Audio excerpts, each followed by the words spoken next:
Camille Santoro, pourquoi ces vacances en Corse lui ont valu un flot de critiques. En 2020, dans l'émission Famille nombreuse, La vie en XXL, Nicolas et Camille Santoro se font connaître du grand public. À la tête d'une famille de 5 enfants, les deux candidats, qui ont commencé à se fréquenter à l'adolescence, avaient tout du couple idéal. Au bout de 3 saisons, ils ont temporairement quitté le programme pour accueillir leur petit Alba, qui a vu le jour en mars 2021.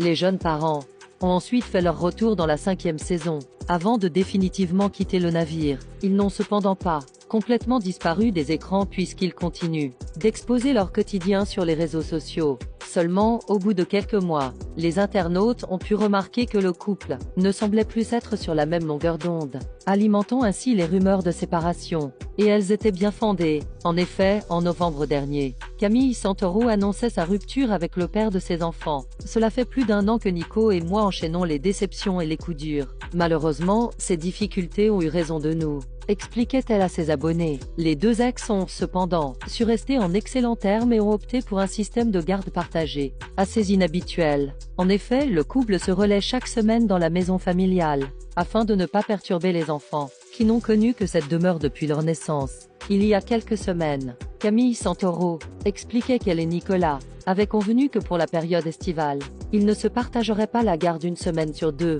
mais toutes les 2 semaines. Néanmoins, après mûre réflexion, les jeunes parents ont fini par changer d'avis, ne souhaitant pas être séparés de leur progéniture, plus de 15 jours d'affilée. Et visiblement, Camille Santoro a profité de la semaine de garde de Nicolas pour s'accorder quelques jours de détente en Corse.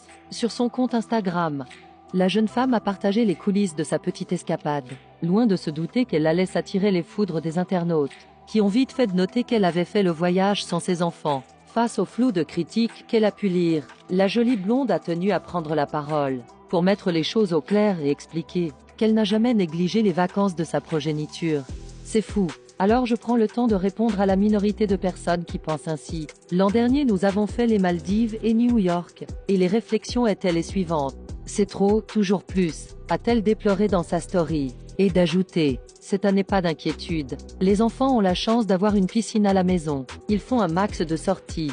De mon côté, effectivement, je suis incroyablement chanceuse d'être sur cette île paradisiaque, initialement pour le travail. D'ailleurs, elle a informé qu'un beau voyage s'annonce cet hiver avec sa petite tribu. Pour finir, Camille Santoro a rappelé qu'elle venait tout juste d'acquérir une nouvelle propriété, à laquelle elle va devoir consacrer beaucoup de temps. J'ai 300 mètres carrés à rénover, révélait l'ancienne esthéticienne de formation.